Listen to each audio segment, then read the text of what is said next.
필러 시술을 생각보다 간단하게 생각하시지만은 오히려 수술을 하는 성형외과 의사들의 입장에서는 블라인드예요. 안 보고 넣는 거거든요. 강남 미인도라는 거 아시죠? 가장 두드러지는 특징 중에 하나가 예요. 그래서 이런 부분에 놓을 때는 우리가 조금 주의를 해야 되고, 그리고 또 중요한 게 뭐냐면, 안녕하세요, 성형외과 전문의 의학 박사 고주영입니다. 요즘 필러 되게 많이 맞잖아요. 그쵸? 잘못 맞으면 막 얼굴 흘러내리고 막 아바타 코 되고 그런다는데 필러 맞으면 안 되는 부위가 또 따로 있나요? 많이들 이렇게 물어보세요. 제가 여기는 필러를 하시면 좋아요. 그러면 원장님 유튜브에서 봤는데 거기는 필러 맞으면 안 되는 부위라던데요. 이렇게 얘기하시는 분들도 있고 그러세요.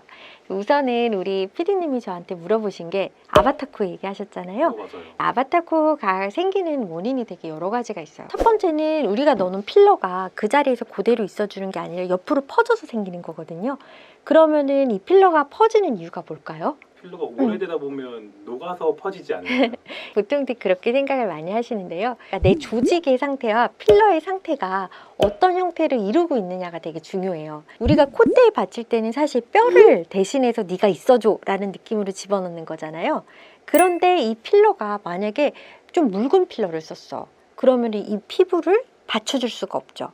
그러니까 내가 원래 가지고 있던 피부가 늘어나는 것보다는 오히려 옆으로 퍼지는 경우, 그런 게 될 수가 있고, 또 하나는 이 아바타 콘도 옆에서 보면 여기 일직선이잖아요. 그거는 필러를 너무 많이 넣은 거죠. 그러니까 이마하고 코끝이 이어지는 자연스러운 라인을 만들어야 되는데, 콧대를 높일 생각에 콧대에 너무 많이 채워주게 되면 여기가 일자가 되니까 그거는 보형물로도 마찬가지예요. 근데 이마하고 코끝에 이런 비율이나 이게 맞지 않아. 그러면 이제 아바타 코처럼 보일 수가 있죠. 그렇기 때문에 적당한 필러를 선택하는 거, 코끝에서는 단단한 필러가 필요하고, 그리고 정확한 위치에 정확한 양을 넣는 게 좋습니다. 눈 밑 부분에 애교살 같은 거 만들려고 필러 많이 넣잖아요. 네. 근데 눈 밑도 조금 위험한 부위긴 한가요? 그럼요. 좀 그런 얘기지만 강남 미인도라는 거 아시죠? 강남 미인도에서 가장 두드러지는 것 특징 중에 하나가 눈밑 필러예요. 이게 왜 그러냐면은 눈 밑에 있는 애교살이라는 것 자체가 가만히 있을 때보다 이렇게 웃었을 때 많이 보이잖아요. 웃거나 표정을 지을 때 생기는 안윤근이라는 이 눈들레근이 이렇게 수축을 하면서 생기는 게 애교살인데, 필러를 넣어놓게 되면은 가만히 있는 상태에서도 이게 불룩해요. 그리고 또 하나는 필러에는 틴달 현상이라는 게 있거든요. 얇은 피부 밑에 필러가 들어가게 되면 빛이 들어왔을 때 이렇게 푸르스름한 빛이 반사가 되면서 약간 멍든 것도 아니고 뭐가 들어가 있는 것처럼 푸르딩딩하게 이렇게 눈밑이 보이거든요. 그렇기 때문에 화장을 안 했을 경우에는 굉장히 눈밑이 어두워 보이고 오히려 우리가 귀여워 보이려고 한 건데, 그렇기 때문에 눈밑 애교살 필러 같은 경우에는 절대 욕심을 부려서는 안 되고, 저는 사실 눈밑에 애교살은 필러보다는 수술을 더 권하기는 하는데요. 안윤구를 이렇게 말아서 눈밑 애교살을 만드는 방법이 있거든요. 그걸 더 권하긴 하지만, 만약에 필러를 하신다고 하면 틴달 현상이 생길 수 있다. 얇게 넣으면. 그리고 많이 넣으면 너무 인위적인 강남 미인이 될 수 있다. 이런 부분을 좀 염두에 두시고 받는 게 필요하죠. 아무래도 그 필러가 시술 부위마다 난이도가 다르다고 알고 있는데, 원장님이 생각했을 때 여기는 조금 맞기 까다로운 부위가 또 있나요? 맞기 까다로운 부위라고 할 수는 없는데요. 필러의 목적을 좀 생각을 해봐야 될 것 같아요. 볼륨을 채우는 목적이 제일 크죠. 그렇다고 하면은 언제 우리가 볼륨이 필요할까요? 구조적으로 얼굴에 어느 부위가 꺼져 있다던가, 아니면 노화 때문에 지방이 줄어서 그 부분에 패임이 발생한다던가, 아니면 기본적으로 얼굴이 너무 말라서 살이 없다던가, 이런 경우에 우리가 볼륨을 채워줘야 되는 일들이 필요할 수가 있잖아요. 그런데 이 볼륨을 채워줘야 되는 부분에 인대가 세게 잡고 있는 부분, 그러니까 예를 들면 이렇게 인대 한 주름, 아니면 뭐 팔자주름, 여기 마리오네트 주름, 이런 부분들이 있어요. 이런 부분들은 사실은 필러를 한 층에다만 놨을 때 개선이 되지는 않습니다. 그래서 이런 부분에 놓을 때는 우리가 조금 주의를 해야 되고, 그리고 또 중요한 게 뭐냐면, 원래 빵빵한 부위라든지 이런 부위에다가는 필러를 안 넣는 게 좋습니다. 그래서 필러의 가장 기본 원칙은 정확한 위치에 가장 작은 소량으로 효과를 보는 거. 그리고 두 번째로는 볼륨이 꺼진 부위를 한 번에 과하게 넣는 거는 안 좋습니다. 왜냐하면 필러도 피부라든가 연조직들을 늘릴 수가 있어요. 많이 넣게 되면. 그러면 나중에 필러 녹으면 어떻게 될까요? 꺼지겠죠. 아니면 피부가 처지던가 그런 부분들이 생길 수가 있기 때문에, 제일 좋은 필러는 필러를 한 줄 모르는 필러가 가장 잘 된 필러입니다. 들어본 말로는 필러 넣었을 때 이거 녹는 필러예요 라고 들었는데 필러가 녹지 않는다 라고 하는데 여러 가지 요인이 있는데요. 우리가 일부러 필러의 유지 기간을 길게 하기 위해서 필러를 좀 안 녹이는 방식으로 주입을 하는 경우들이 있어요. 이건 이제 의사가 의도를 한 경우거든요. 예를 들면 콧대라든가 턱끝 같이 이런 부위에다가는 우리가 필러를 볼루스로 넣어서 바깥쪽에서 약간의 캡슐이 쌓이게 한다든지 이런 식으로 해서 필러의 흡수를 지연시키는 의도적인 방법이 있을 수가 있겠고요.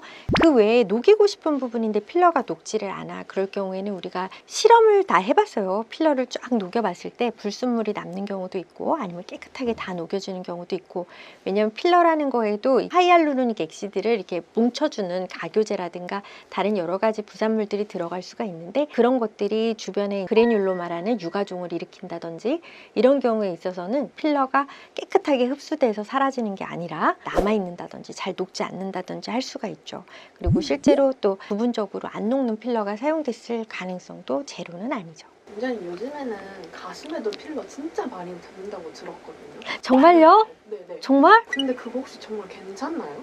사실 권하지 않는 시술 중에 하나가 대용량의 필러예요. 아까 전에 제가 말씀드린 거랑 또 연관이 되는 부분이 있는데, 필러에서 가교제를 쓴다고 말씀을 드렸잖아요. 이것들이 사실 우리가 얼굴에 넣는 뭐 1cc, 뭐 많게는 뭐 10cc 이 정도에 있어서의 안전성은 확보가 돼 있습니다. 그렇지만 우리 가슴 뭐 200에서 300, 더 많게는 400 이거를 넣는다고 했을 때 우선은 필러가 몸에서 녹고 났을 때 그런 가교제들의 성분이라든가 이런 것들에 대한 안전성이 확보가 돼 있지 않다는 거 하나, 또 하나는 필러를 가슴에 넣어서 그만큼의 가슴 확대 효과를 얻으려고 하면 굉장히 많은 양의 필러가 필요한데, 시중에서 인정받는 좋은 필러들은 보통 cc당 가격이 10만 원이 넘거든요. 그러면은 이게 300cc야. 한쪽에 3천만 원. 그런데 실제로 우리가 필러를 넣는 것들이 그런 필러를 사용하지 않고 조금 더 가격이 저렴해지죠. 그렇다고 하면 우리가 얼굴에 넣는 좋은 필러들만큼 좋은 필러이진 않을 수 있다는 거. 그리고 또 하나, 우리가 우리 몸에다가 뭔가를 넣을 때는 사람들이 생각을 하시기에 수술보다 주사가 쉽다고 생각을 하세요. 성형외과 의사들은 코 필러가 코 수술보다 오히려 더 위험하고 어렵다고 얘기를 합니다. 왜냐하면 수술이라는 거는 정확하게 플레인을 보고 혈관의 위치라든가 신경의 위치라든가 그리고 근육의 위치 이런 것들을 확인을 하고 수술을 하고, 그리고 또 보형물이 안전한 건 이렇게 막이 쌓여져 있는 걸 집어넣잖아요. 그렇기 때문에 만약에 문제가 생겼을 경우에는 얘를 깨끗하게 제거하는 게 가능하고 다시 원상태로 돌려놓는 게 가능해요. 그렇지만 필러는 우리가 정확하게 초음파를 보고 넣는다고 하더라도 이 캐뉼라가 들어간 자리 사이사이 이렇게 들어가게 되죠. 그렇게 들어가게 되면 우리가 검진을 한다던가 뭐 유방암 검진이라든가 이런 거를 했을 때도 방해가 될 수 있고 정확하게 판단이 어려워질 수가 있고, 그리고 제거를 하려고 했을 때 가슴 전체를 다 드러내야 되는 경우가 생길 수도 있고 감염이라든지 이런 합병증이 생겼을 때요. 그렇기 때문에 필러 시술을 생각보다 간단하게 생각하시지만은 오히려 수술을 하는 성형외과 의사들의 입장에서는 블라인드예요. 안 보고 넣는 거거든요. 오히려 더 상상을 더 많이 해야 되고 어디에 혈관이 있을 거라고 예측을 해야 되고 이런 부분에 있어서 더 조심할 수밖에 없는 시술이기 때문에 굉장히 주의가 필요하죠. 필러 시술을 쉽게 생각하시고 좀 간단하게들 생각을 많이 하세요. 그렇기 때문에 오히려 우리가 또 필러의 부작용을 더 많이 보게 되는 것 같거든요. 필러 시술만큼 간단하게 드라마틱한 결과를 내는 시술도 드물지만 그만큼 또 위험하면서도 또 부작용도 많이 생길 수가 있습니다. 소량의 필러로 정확한 개선을 해줄 수 있는 그런 성형외과 전문의를 만나서 필러 시술을 받으신다면 보다 안전하게 좋은 결과 생기실 수 있을 거라고 생각합니다. 지금까지 성형외과 전문의 의학박사 고주영이었습니다. 감사합니다.